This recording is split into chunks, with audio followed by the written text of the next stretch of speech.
Welcome to Casual Friday. Hi, I'm Roxanne Richardson, and this is my weekly Casual Friday podcast. If you'd like to jump right to a specific point in the video, you can tap or mouse over the video playback area of your screen to reveal the chapter titles and starting points of each section. I recorded this video over a week ago in anticipation of Thanksgiving. So it is an abbreviated but still hopefully interesting edition of Casual Friday. In this week's Casual Friday podcast, I have tidbits. I have an example of a project in which one short row technique should not be substituted for another. And I have a gift recipient try on a sock in progress to make sure that an interesting idea I had is going to work for her foot. So let's get started.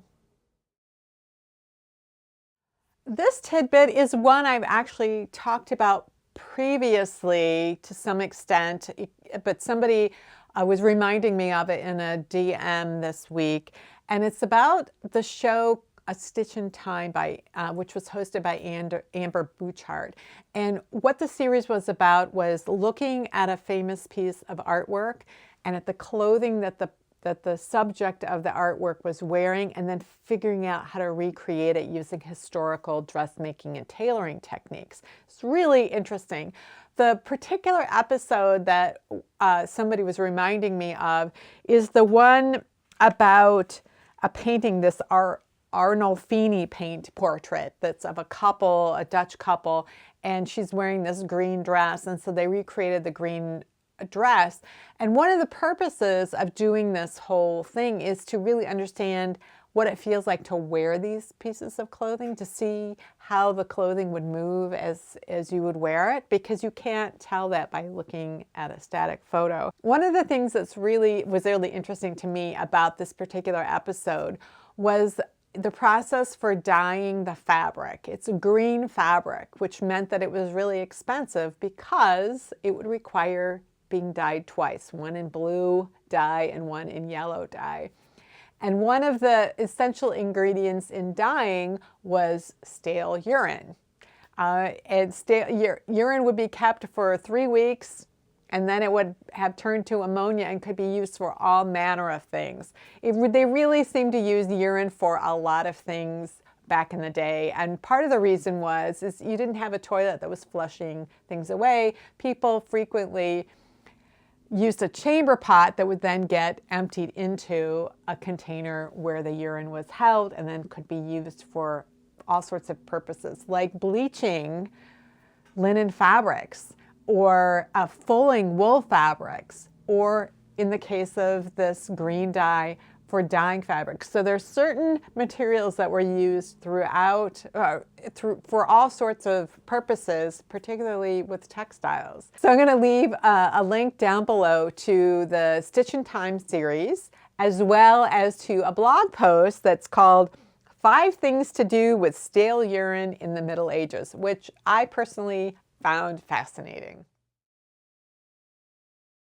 This tidbit came up in my Twitter feed. I'm going to leave a link to the actual website where the information is that the tweet referred to.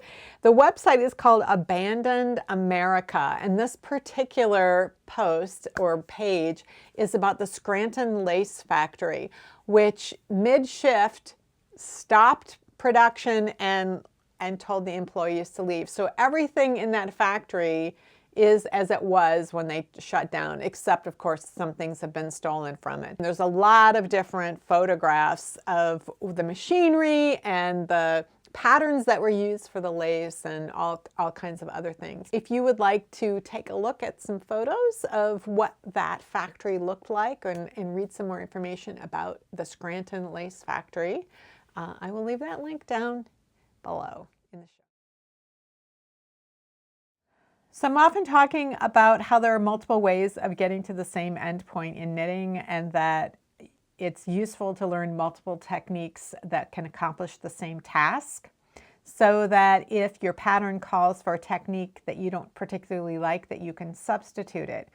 So one of those types of techniques is short row shaping. there are a lot of different ways of working a short row technique at the turning point so that, that the turns are as invisible as possible on the surface of the stockinette fabric.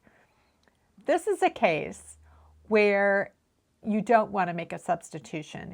It's the only one that I've ever come across in my own personal knitting. That doesn't mean it's the only example that there is, but it is an example of really reading the instructions and kind of picking up on what the instructions are asking you to do and what they're not asking you to do. The first time I worked a short row turn, I had to work 3 stitches and then wrap the 4th one and then purl back 3 stitches in the other direction and wrap a stitch. And so I've just been going back and forth. I've been just knitting past that wrapped stitch and then wrapping the one that's adjacent to it. And that's creating these little bumps on the fabric. The instructions do not say to pick up the wraps. The first time I knit this little stuffed animal years ago, I substituted German short rows for the wrap and turn short rows. Because I didn't realize that the choice of using wrap and turn short rows served a decorative purpose. It's going to serve an even more important decorative purpose later on in this little stuffed animal. And it was when I was working that part, it's the head of the bird, where another unusual use of the wrap and turn short rows made me realize that was why they were calling for this. After I finished that shaping, then there was decreases. So I cast on right here, I worked those short rows and then I did a series of rounds with the decreases, and this is shaping the tail. And then I threaded the live stitches onto a string of yarn, but you don't tighten it yet because this is actually where you're going to feed the stuffing through, is a small hole right here. So then I came back to the cast on edge, and I picked up stitches all the way around, and I've been knitting. And now I'm doing short rows again.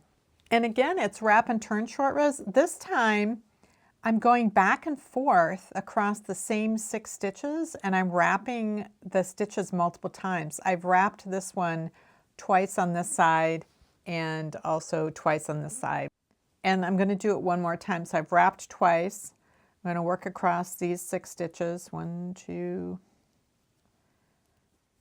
I'm using magic loop just because I like to use circular needles for everything, but you could use double points. The pattern indicates using double points. So now I've done 4, 5, 6, and I'm back to the spot where I've wrapped it twice already. I'm going to wrap it again.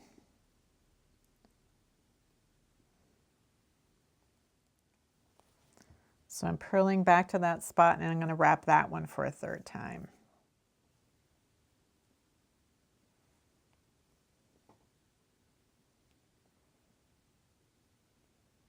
So the first time I knit this, I didn't understand what was happening, but the instructions are very clear that you're going to be wrapping those 2 stitches 3 times. And now you just knit back to the end of the round.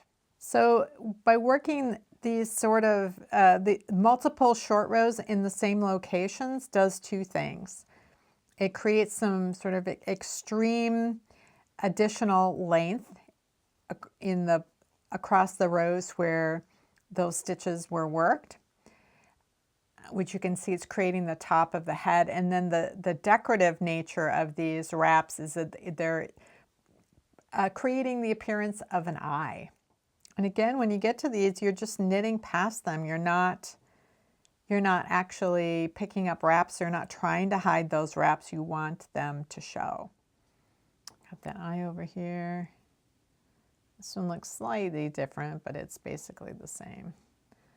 Okay, so I have my little bird, and now I need to stuff it. But you can see how, because of the way the original increases were done right here, that created this kind of line right here for the back. And then we have those short row turns right here. We get the impression of this little bird wing. So it's really a clever design, and it's a situation where you don't want to substitute the type of short row shaping that is indicated in the pattern.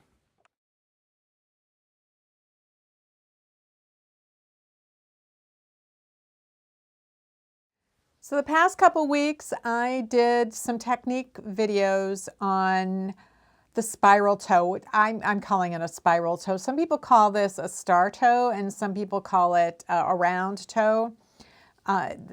Knitting techniques just do not have consistent names.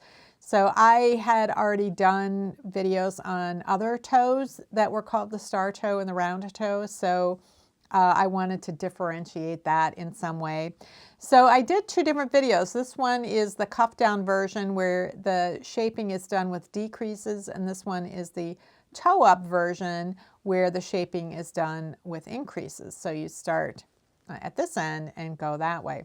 So when I was experimenting with this particular toe, I wondered if it would work and how well it would work as the heel of a sock. If you think about the peasant heel, the classic peasant heel is exactly the same as the classic wedge toe. They're exactly the same. So you can use them for the heel and the toe. A short row heel can also be used as a toe, and frequently people do pair those together. And they have the same shape as a peasant heel and the wedge toe.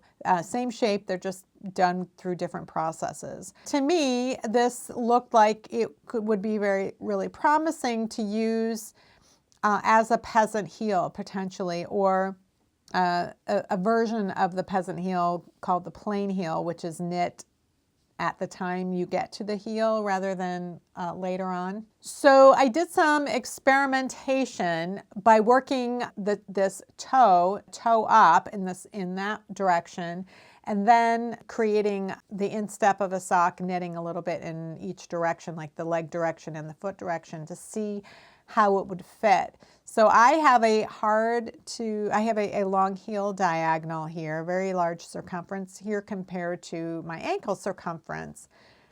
So I tend to need to make modifications for this type of heel. And I tried a few things. I tried what I thought I would need based on other peasant heels that I'd worked, and it turned out I needed more stitches than I would have thought, and that just has to do with how the decreases or increases are placed, and how that affects the length of this diagonal. So I did some experimentation with that just to see how it would fit and if I liked it, and then I decided I wanted to try it in a sock for one of my daughter's friends who we'll be seeing at Thanksgiving. And what I did was I started the toe with the toe up version of the spiral toe, and then I worked the foot, and then I set up to work what's called a plain heel. It's like a peasant heel, but you're working it at the time you get to the heel. And in this case, I was working it down in that direction. So I did toe up, and then I did I don't know ankle down. I don't know what direction you'd call that. So I have both types of versions here. So I'm going to have her try this on at Thanksgiving to see how well it fits her. And then I'll be able to knit up the leg once I'm sure that I've got the sizing correct. Because if I don't, then I'll take the heel out and I'll make some kind of an adjustment to the stitch counts and the sizing to get a better fit. But I was asked in the comments for these toe videos if this could be used as a peasant heel, and the answer is it can, but you probably need to make some adjustments to make the circumference larger than you would for other peasant heels. So I'm working on figuring out the exact formula, and when I try this on Nicole, who has a very average foot, her foot measurements are super average, and I'll see how these adjustments work for her, and then I will try them on somebody like my brother who has a very large circumference foot, but maybe his heel isn't as tall in relative to the size of his foot. So I'll be able to try it on a few different foot types and see how that all works out. I did try the sock foot on Nicole's foot, And while it fit in the length, I was very concerned that it was going to be too tight around the ankle once I got the leg started. But as has been the case with this experimental heel, each time I have this fear, it has become unfounded. So I do think I have a way of approaching this to make sure of getting a good fit. And I will be soliciting volunteers who might want to try this sock foot and see if you can get a good fit with it before I try posting a video or releasing a tutorial on it. So if you are interested in participating in a test of this sock heel, you can let me know down in the comments below or in my Ravelry group, Rocks. Well, that's it for this week's Casual Friday. If you have any comments or questions about today's video or suggestions for videos you'd like to see in the future, you can leave those down in the comments below or join the discussion in my Ravelry group, Rocks. Thanks for watching, and I'll see you next week.